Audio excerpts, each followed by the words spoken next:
Sahabat Oase Rohani Katolik yang terkasih, apa kabar? Semoga semua dalam keadaan sehat dan bahagia, serta damai sejahtera. Daun bawang diiris tipis-tipis, tambahkan dalam semangkok bakso ikan. Kita semua percaya dan telah dibaptis, maka pastilah kita diselamatkan. Senang sekali saya Margaret Indriana dapat kembali menemani sahabat dalam acara kita Oase Rohani Katolik. Hari ini Gereja Katolik sedunia merayakan Pesta Santo Fransiskus Xaverius, Imam dan Pelindung Misi. Aku akan mengagungkan Engkau ya Tuhan di antara bangsa-bangsa, dan aku akan memasyurkan namamu kepada saudara-saudaraku. Hadir bersama saya, Romo Albertus Purnomo OFM, akrab disapa Romo Pur. Selamat datang Romo Pur, apa kabar? Baik-baik. Puji Tuhan. Terima kasih Romo sudah bersedia menemani kami dalam acara Oase Rohani Katolik ini. Baiklah sahabat, kita akan memulai acara Oase Rohani Katolik ini dengan doa pembuka yang akan dipimpin oleh Romo Pur. Marilah kita berdoa dalam nama Bapa dan Putra dan Roh Kudus. Amin. Amin. Allah Bapa sumber keselamatan, oleh pewartaan Santo Fransiskus Xaverius, banyak bangsa semakin mengenalmu. Kobarkanlah hati umat beriman dengan semangat iman orang kudus-Mu ini, dan gembirakanlah gereja kudus dengan tunas-tunas yang tumbuh subur di mana-mana. Dengan pengantaraan Yesus Kristus Putra-Mu Tuhan kami, yang bersama dengan Diko dalam persatuan Roh Kudus hidup dan berkuasa Allah sepanjang segala masa. Amin. Amin. Nama Bapa dan Putra dan Roh Kudus. Amin. Amin. Sahabat Oase Rohani Katolik yang terkasih, pada kesempatan ini saya akan membacakan bacaan dari surat pertama Rasul Paulus kepada jemaat di Korintus, bab 9 ayat 16 sampai 19, dilanjutkan ayat 22 sampai 23. Saudara-saudara, jika aku memberitakan Injil, aku tidak mempunyai alasan untuk memegahkan diri. Sebab itu adalah keharusan bagiku. Celakalah aku jika tidak memberitakan Injil. Seandainya aku melakukan pemberitaan itu atas kehendakku sendiri, memang aku berhak menerima upah.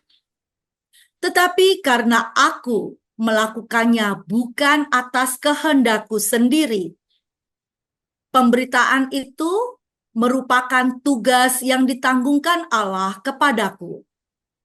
Kalau demikian, apakah upahku?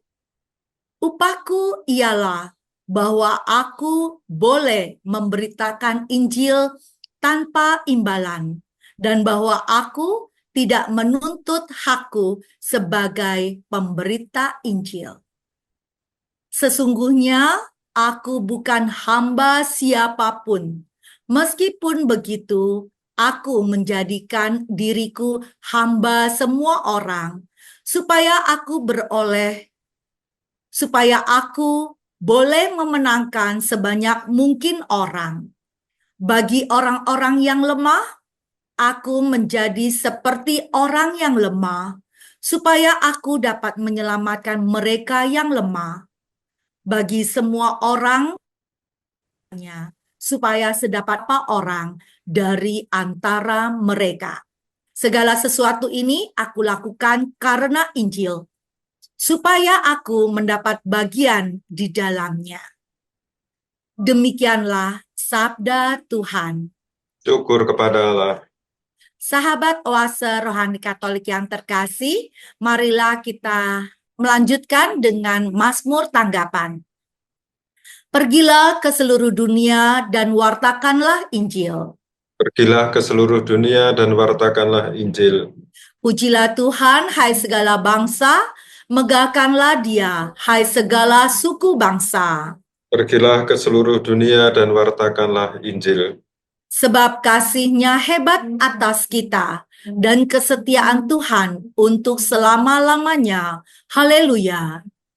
Pergilah ke seluruh dunia dan wartakanlah Injil.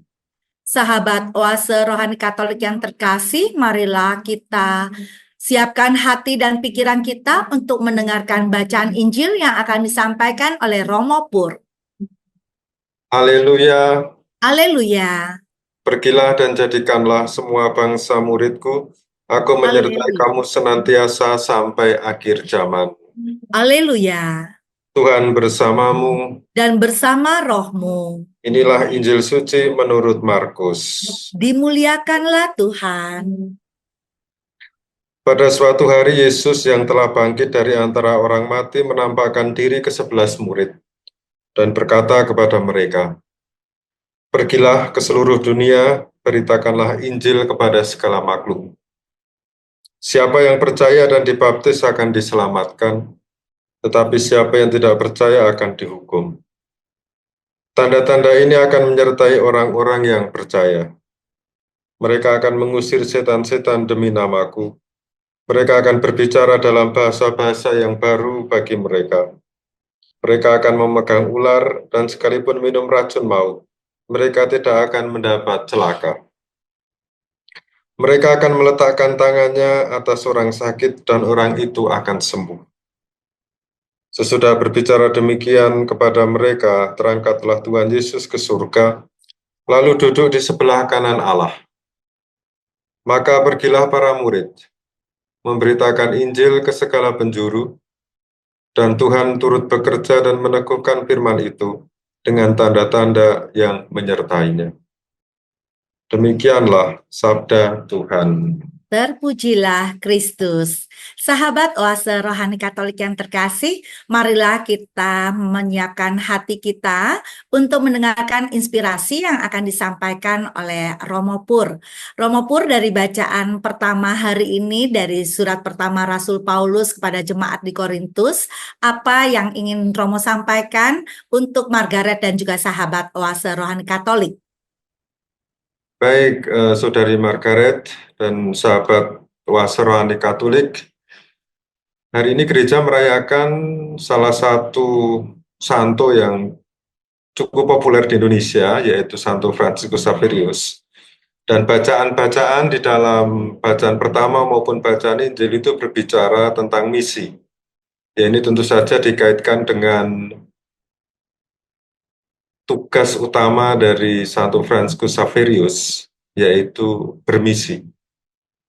Jadi mungkin baik kalau kita bersama-sama untuk melihat sekilas tentang tokoh satu ini. Jadi Santo Fransiskus Xaverius itu lahir di Kastil Javier, di Kerajaan Navarre, yang sekarang ini menjadi negara Spanyol. Dan dalam sejarah gereja, dia dianggap sebagai dalam tanda kutip raksasa atau pahlawan besar berkenaan dengan misi penyebaran agama Kristen. Karena dia itu terkenal juga karena mengikuti panggilan Kristus, menginjili bangsa-bangsa yang jauh dari Eropa, gitu ya. Jadi sampai ke Asia terutama, ya. Atau bisa dikatakan pewartaan Santo Fransiskus Assisi itu kalau dalam bahasa Santo Paulus sampai ke ujung-ujung bumi. Dan kita tahu bahwa Santo Fransiskus Xaverius itu adalah teman baik dari Santo Ignatius dari Loyola, pendiri dari Serikat Yesus atau Yesuit itu. Dan mereka bertiga bersama satu orang bernama Petrus Faber, yang juga akan menjadi seorang Yesuit dan menjadi santo juga, itu bersama-sama sekolah di Universitas Paris. Nah, dalam perjalanan hidupnya, Ignatius Loyola, yang tentu saja ini jauh lebih tua daripada Santo Fransiskus Xaverius, itu melihat potensi dalam diri Santo Fransiskus Xaverius, dan dia selalu berulang kali mengingatkan Santo Fransiskus Xaverius tentang ayat Injil. Apa gunanya seorang memperoleh seluruh dunia tetapi kehilangan nyawanya? Nah, pada awalnya Santo Fransiskus Xaverius ini cukup terganggu ya dengan desakan Santo Ignatius ini. Tetapi sedikit demi sedikit kata-kata dalam Injil ini bisa menembus hatinya, menaklukkan kesombongannya, dan akhirnya dia menerima undangan dari temannya untuk melakukan sebuah retreat spiritual untuk merenungkan kata-kata Yesus ini. Dan rupanya setelah retreat itu, dia mengalami suatu transformasi, suatu perubahan karena rahmat Tuhan. Dan salah satu hasil transformasi itu adalah bahwa dia akhirnya menjadi salah satu misionaris yang terkenal dalam sejarah gereja. Dan Santo Fransiskus Xaverius ini sangat penting dalam gereja Indonesia karena apa? Karena dia adalah salah satu misionaris yang pernah mampir atau berkarya di Indonesia. Nah, saya sebut sebagai salah satu ya. Itu berarti ada beberapa misionaris lain yang juga pernah berkarya atau mewartakan Injil di Indonesia.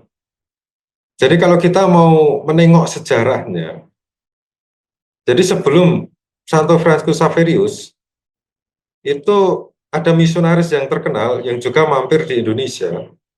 Dia seorang biarawan dari Ordo Fransiskan yang bernama Odorico da Pordenone.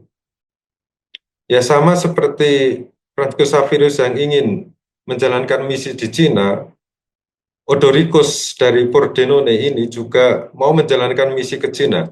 Dan dia sempat mampir dan berkarya sebentar saja di Sumatera dan Jawa. Rupanya dia berkarya sambil menunggu kapal yang menuju ke Cina itu. Dan menariknya bahwa Odoricus dari Pordenone ini merupakan misionaris yang berkarya di zaman kejayaan kerajaan Majapahit. Jadi pada abad ke-13 kalau tidak salah. Jadi sebelum Fransiskus Xaverius yang mewartakan Injil pada abad ke-16, pada abad ke-13 sudah ada, yaitu seorang Fransiskan bernama Odoricus de Pordenone. Nah, Fransiskus Xaverius itu juga memiliki legasi atau warisan tentang penyebaran Injil terutama di wilayah Maluku. Jadi rupanya dia melewati Laut Jawa, kemudian bergerak sampai ke Maluku ya, lumayan jauh juga ya, kalau dilihat dari Selat Malaka. Tapi ini ya kita harus mengakui bahwa Santo Fransiskus Xaverius itu memiliki satu keterikatan, maksudnya kita memiliki satu keterikatan dengan sosok ini, sehingga Gereja Katolik Indonesia menempatkan dia dalam pesta gitu ya, bukan hanya sekedar peringatan.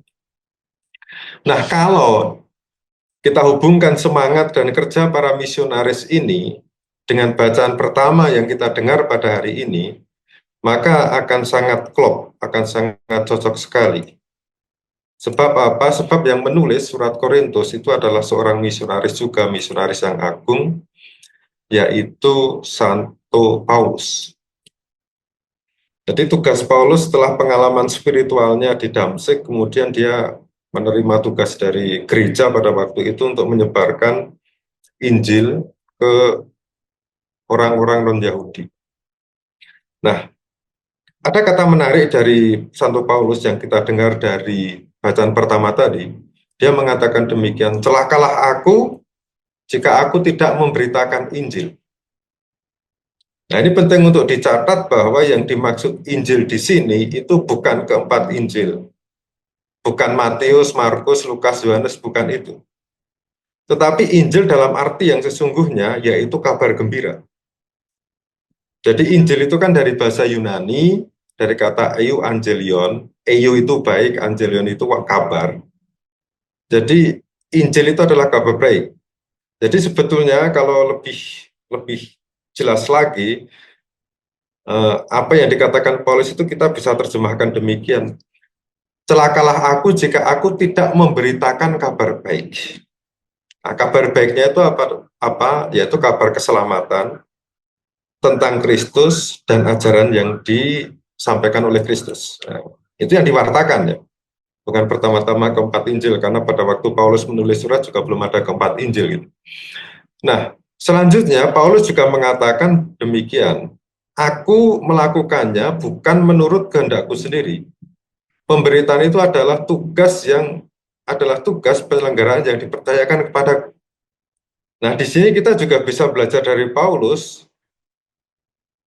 Rupanya dalam menjalankan tugasnya itu, dia menyingkirkan egonya. Dia menyingkirkan kehendaknya sendiri, tetapi lebih mengutamakan tugas yang diberikan Tuhan kepadanya. Nah, jadi jika Paulus itu tidak memiliki mentalitas semacam itu, maksudnya seandainya Paulus mengedepankan egonya sendiri, mungkin misi yang dijalankannya tidak akan berhasil maksimal gitu ya. Mungkin tidak membuahkan hasil ya.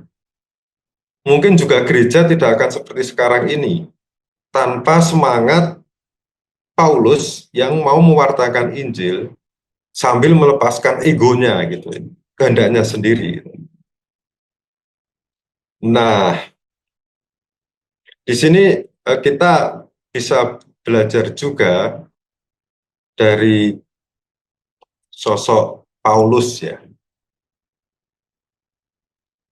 Jadi kalau Paulus itu kan mewartakan Injil dengan penuh semangat. Jadi dia meskipun di penjara juga dia tetap mewartakan kabar Kristus.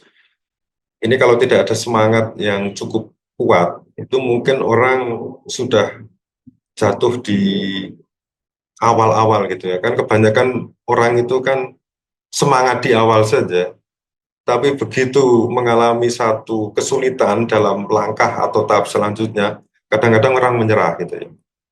Nah, ini kita bisa belajar dari sosok Santo Paulus, dari sosok Franciscus Xaverius, dari sosok Odoricus de Pordenone, jadi misionaris-misionaris agung ini ya. Tetap yakin bahwa apa yang dilakukannya itu demi Tuhan. Gitu. Kalau umpamanya hanya demi sendiri, itu begitu ada tantangan ya sudahlah. Nah ini kan urusan saya. Tetapi kalau umpamanya saya melakukan ini demi kemuliaan Tuhan, nah itu tentu saja akan berbuah baik gitu ya. Kita tahu sendiri ya, semboyan dari saudara-saudara Yesuit, ad maiorem Dei gloria, jadi demi kemuliaan Allah yang besar.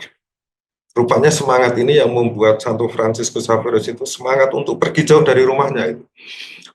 Jadi pada waktu itu kan belum ada pesawat seperti sekarang ini ya, yang hanya Eropa, Jakarta hanya 1 hari saja. Dulu itu dengan kapal, dan kalau sudah mulai melaksanakan misi itu berarti ya orang harus siap mati gitu ya di tempat misi. Ya tentu saja kalau tidak ada keyakinan yang kuat mungkin tidak akan kuat seperti Santo Franciscus Xaverius.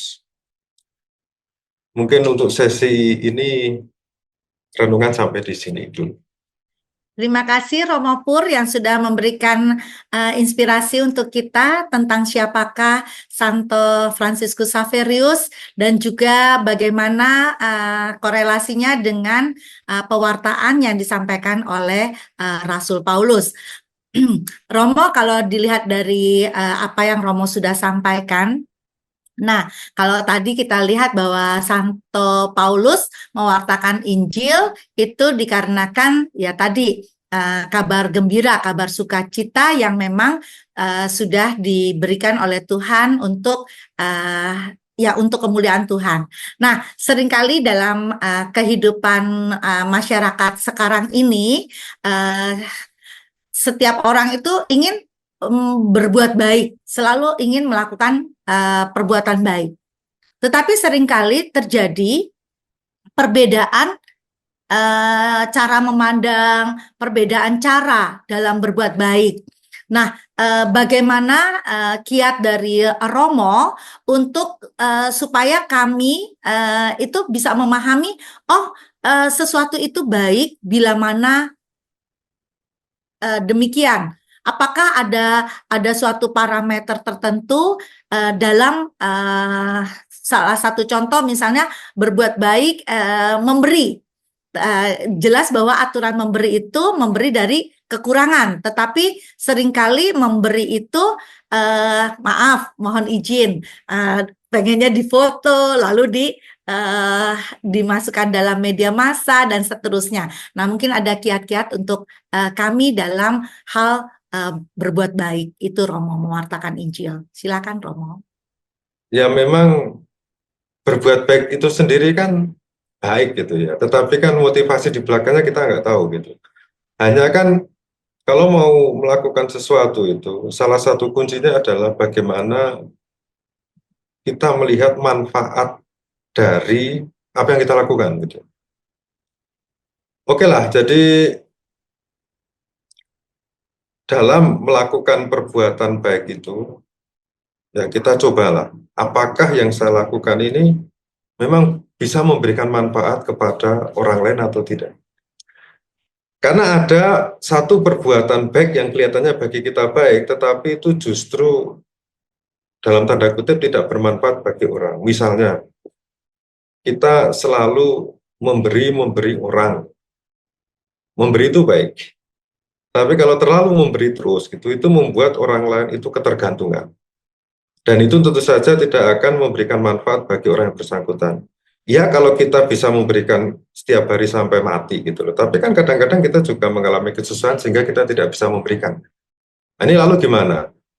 Jadi yang awalnya baik itu bisa jadi itu menjadi tidak baik. Nah, atau sama juga kalau kita ini memberikan atau mencintai juga ya, atau katakanlah mencintai, terlalu memberi, terlalu memanja itu juga nggak bagus, karena tidak membuat orang itu kuat atau teguh gitu kalau menghadapi persoalan. Pikirannya hidup itu mudah terus. Nah ini sekedar contoh saja. Baik, Romo, saya sebagai orang tua jadi ingat nih pesan Romo bahwa kita menyayangi anak kita mengasihi anak kita. Tetapi tentunya dalam hal ini kita juga mesti lihat sayang kita sama orang tua itu, sama anak kita itu mendidik atau tidak untuk mereka.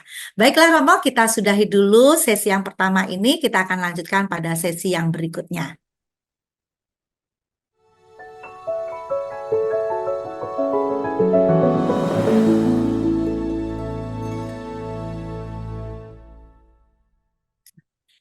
Sahabat Oase Rohani Katolik yang terkasih, masih bersama kami Romo Pur dan Margaret. Bagi Anda yang ingin menyampaikan pertanyaan, dapat mengirimkannya ke alamat email orkkaj2021@gmail.com atau melalui HP 0881 0251 334 38. Baiklah, Romo, tadi pada sesi yang pertama sangat menarik untuk diskusinya. Lalu untuk yang sesi kedua ini, inspirasi apa yang ingin Romo sampaikan berkaitan dengan bacaan Injil hari ini, Romo? Jadi bacaan Injil yang kita dengarkan pada hari ini memiliki tema yang hampir mirip dengan surat Paulus yang tadi sudah kita renungkan bersama, yaitu keduanya memiliki satu tema, yaitu misi. Misi itu suatu utusan gitu ya. Dan misi yang kita dengar dari bacaan Injil itu adalah misi yang langsung diberikan oleh Yesus setelah kebangkitan dan sebelum dia naik ke surga. Jadi persis sebelum naik ke surga, diceritakan oleh penginjil Markus, Yesus memberikan tugas, Yesus memberikan misi. Dan dikatakan di sini, pergilah ke seluruh dunia, beritakanlah Injil kepada segala makhluk. Jadi sekali lagi, kalau di dalam kitab suci itu dikatakan Injil, itu bukan menunjuk kepada keempat Injil, tapi ini menunjuk kepada kabar gembira. Dan kabar gembira itu lebih luas daripada apa yang tertulis di dalam Injil itu. Nah, jadi ada satu yang perlu digarisbawahi dalam perintah Yesus ini. Pergilah ke seluruh dunia, beritakanlah Injil kepada segala makhluk. Jadi Yesus tidak mengatakan beritakanlah Injil kepada semua bangsa. Gitu. Beritakanlah Injil kepada segala makhluk. Nah, ini kan berarti apa? Berarti bahwa kabar gembira yang tentu saja bukan hanya dengan kata-kata, tapi juga perbuatan, kebaikan, kesejahteraan, kedamaian itu harus diwartakan bukan hanya kepada manusia saja, tetapi kepada seluruh ciptaan gitu. Ya memang kita itu bisa bertanya di sini ya, bagaimana caranya gitu? Apakah harus seperti Santo Fransiskus Assisi yang konon itu bisa berkhotbah kepada burung-burung gitu ya, atau berbicara kepada serigala, katanya kan kepada segala makhluk gitu ya. Nah, tentu saja tidak seperti ini dan tidak semua orang akan dikaruniai bakat atau gift seperti ini. Tapi di sini kita penting ya untuk melihat apa sih esensi dari misi untuk mewartakan kabar baik ini. Jadi kita harus melihat tujuannya itu apa. Dan tujuannya itu adalah menciptakan kedamaian, kebaikan, dan kesejahteraan bagi banyak makhluk gitu. Baik dengan kata-kata maupun perbuatan. Nah, ini penting juga untuk diketahui bahwa dalam menjalankan suatu misi, dalam menjalankan suatu tugas, entah itu tugas perutusan gereja atau Yesus Kristus misalnya, kita harus tahu tujuannya gitu. Saya kalau bermisi itu tujuannya apa gitu. Kalau menjadi orang Kristen itu kan tujuannya jelas ya. Maksudnya kalau menjalankan tugas misi sebagai orang Kristen kan tujuannya jelas, menciptakan kerajaan Allah di dunia. Nah, kerajaan Allah itu cirinya apa? Kedamaian, keadilan, dan kesejahteraan. Nah, jelas ya.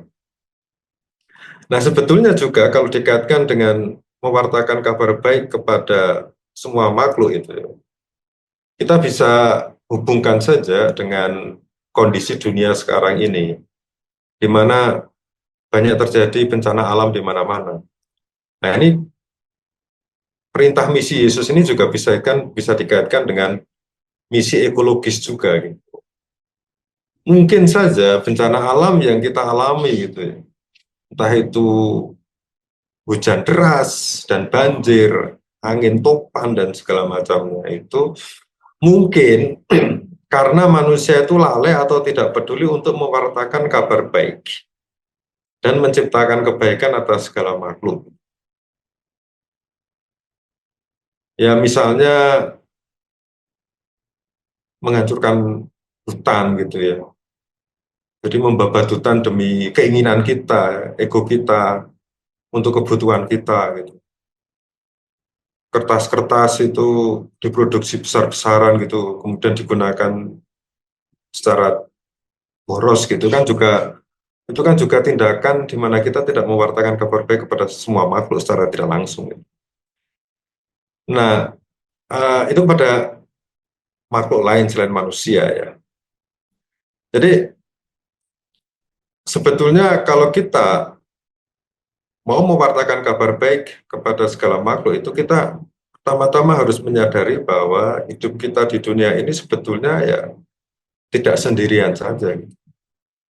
Manusia itu bukan penghuni tunggal di dunia yang diciptakan oleh Tuhan. Ada hewan, ada tumbuhan yang harus kita rawat, kita hargai, bahwa kita harus mewartakan kabar baik kepada mereka juga. Soalnya kalau tidak akan terjadi ketidakseimbangan. Dan itu bukan hanya bencana bagi makhluk atau hewan itu, atau binatang itu, tapi juga diri kita sendiri. Kita sudah merasakannya ya. Jadi perintah Yesus untuk mewartakan kabar baik bagi semua makhluk dalam konteks sekarang ini itu sebetulnya salah satunya bisa kita wujudkan dengan menjaga keseimbangan alam. Jadi keseimbangan alam itu kan adanya kedamaian, keharmonisan antara umat manusia dan juga semua makhluk selain manusia. Nah ini misi Yesus untuk dewasa ini, karena kalau kita masih berpandangan bahwa misi kita adalah membaptis orang, gitu, oke lah zaman sekarang mungkin ada yang berpikir seperti itu, tetapi kan dunianya sudah berbeda. Gitu. Nah, kita kembali ke dalam perikop. Jadi dalam Injil itu juga dikatakan, setelah Yesus naik ke surga, mereka pun Para murid itu pergi untuk mewartakan Injil ke segala penjuru, dan Tuhan turut bekerja dan meneguhkan firman dengan tanda-tanda yang menyertainya. Ini juga merupakan salah satu kata-kata penting ya dalam bacaan Injil yang kita dengar. Coba kita kupas satu persatu ya. Dikatakan mereka pun pergi mewartakan Injil ke segala penjuru. Jadi rupanya setelah mendapat perutusan atau misi dari Yesus, mereka langsung bergerak gitu. Jadi di sini misi itu ya, itu bukan hanya konsep-konsep yang didiskusikan.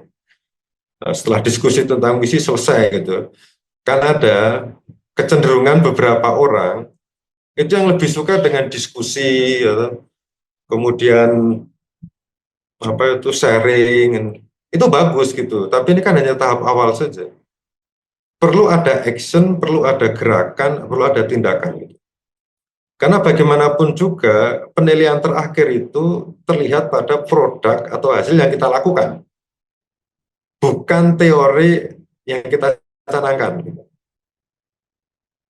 Nah, lalu selanjutnya kita juga bisa melihat di dalam kata-kata Yesus itu adalah Tuhan turut bekerja. Nah, jadi di sini dalam menjalankan misi kita sebagai orang Kristiani ya, kita tidak hanya mengandalkan diri sendiri, tapi juga mempercayakan pada bantuan Allah. Yang penting ada harmonisasi, ada kerjasama antara manusia dengan Tuhan gitu ya. Kalau mengandalkan Tuhan terus gitu ya, nanti orang Tuhan mungkin akan bertanya, loh ini siapa yang kerja gitu ya. Nah kalau hanya mengandalkan Tuhan terus, itu nanti juga Tuhan akan mikir, ya kamu sudah besar kok, masih gantung terus gitu ya. Ini yang kadang-kadang salah tafsir. Kadang-kadang kita juga perlu kerjasama dengan Tuhan, jangan semua beban itu diberikan kepada Tuhan gitu. Tapi juga ya mungkin beban atau persoalan hidup itu mungkin diberikan Tuhan kepada kita juga supaya kita lebih dewasa juga ya. Jangan seperti anak kecil dikit-dikit ngeluh, dikit-dikit ngeluh gitu. Kalau anak kecil sih boleh. Tapi kalau sudah besar dewasa ini ya kita sebaiknya itu jangan ini mungkin terlalu ekstrim gitu ya. Ya mungkin kalau salah-salah dikoreksi juga ya. Bisa dikoreksi. Jadi kadang-kadang dalam arti tertentu kita juga perlu membantu Tuhan gitu ya. Dalam karyanya gitu ya. Itu kan ciri khas orang dewasa, membantu Tuhan. Mungkin selama ini kan kita selalu mohon supaya Tuhan membantu kita, tapi kita baliklah. Kita perlu membantu Tuhan dalam karyanya Dia gitu. Ini kan ciri khas orang dewasa itu kan bisa membantu. Ya, nah itu ya. Jadi mengapa kita perlu bantuan Tuhan juga gitu loh. Ya kita tentu saja tahu bahwa dalam bermisi itu tantangannya tidak mudah gitu. Selalu ada yang menolak gitu. Yang menolak. Nah, pertanyaannya selanjutnya adalah mengapa kita harus bermisi gitu? Mewartakan kabar baik. Pertanyaannya ya. Sebetulnya jawabannya singkat. Karena kita orang Kristiani. Pengikut dan murid Kristus. Jadi kalau guru kita itu Yesus Kristus itu meminta kita untuk mewartakan kabar baik, ya sudah kita sudah berkomitmen untuk mengikuti Yesus, saya harus jalankan gitu ya. Dan kalau kita mewartakan kabar baik, ya tentu saja dengan kata-kata dan perbuatan juga, itu sebetulnya manfaatnya itu bukan hanya kepada kita, pada orang lain, tetapi juga diri kita gitu ya. Dalam arti apa? Dalam arti kita akan mengalami sebuah, katakanlah kepenuhan sebagai manusia gitu. Manusia itu akan mengalami kepenuhan jika dia bisa memberi gitu ya. Ada suatu kepuasan.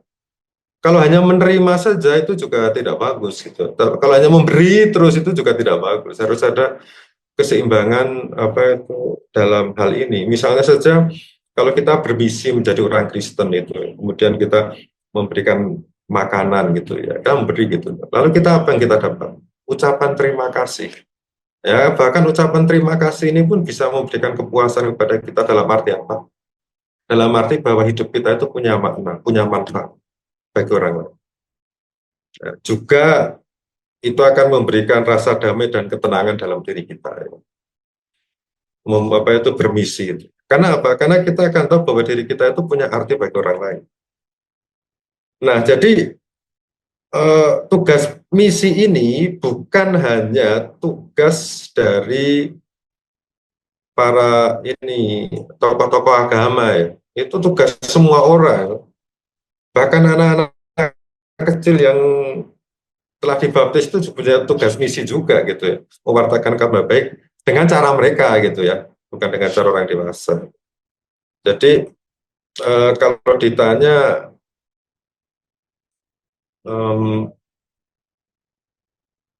apa yang harus dilakukan dalam bermisi itu adalah ya jadilah orang Kristen yang baik dan benar gitu ya. Karena kadang-kadang mewartakan Kristus dengan perbuatan dan teladan hidup itu jauh lebih efektif daripada dengan kata-kata itu. Lalu kan Yesus tadi di dalam bacaan ini kan mengatakan ya para murid itu tugasnya meletakkan tangan atas orang sakit dan sembuh gitu ya. Itu salah satu misi, itu contoh saja, masih banyak lain. Ini maksudnya apa? Tidak harus menjadi dokter, tapi kita tetap mendampingi orang-orang yang sakit dan menderita gitu. Itu bisa menyembuhkan, dan itu sebagai salah satu contoh misi kita sebagai orang Kristen gitu loh. Atau juga ini dikatakan para murid harus mengusir setan. Tidak harus menjadi eksorsis, tetapi cukup dengan menghilangkan kecenderungan jahat dalam diri kita, itu juga sudah bermisi. Syukur-syukur kita bisa menciptakan keadilan dan kedamaian di tempat kerja kita, itu juga bermisi. Atau ya kita bekerja dengan jujur gitu ya, dan menjadi teladan orang lain, itu juga bermisi. Lalu tidak mengarang-arang cerita buruk tentang orang lain, itu apalagi sesama Katolik ya, itu kok menjelek-jelekan, itu kan juga sebetulnya melawan tugas untuk bermisi, karena bukan menciptakan kabar baik, bukan menciptakan kebaikan, menciptakan permusuhan. Jadi kalau bermisi menjadi teladan bagi orang lain kan sebetulnya ini menjadi salah satu cara untuk menarik orang menjadi pengikut Kristus ya. Meskipun tidak harus dibaptis gitu, tapi sekurang-kurangnya orang itu bisa mengamalkan, bisa mempraktekkan nilai-nilai kekristenan atau apa yang diajarkan oleh Yesus Kristus. Jadi mungkin zamannya sudah berbeda, kita tidak seperti Santo Fransiskus yang membaptis banyak-banyak gitu ya.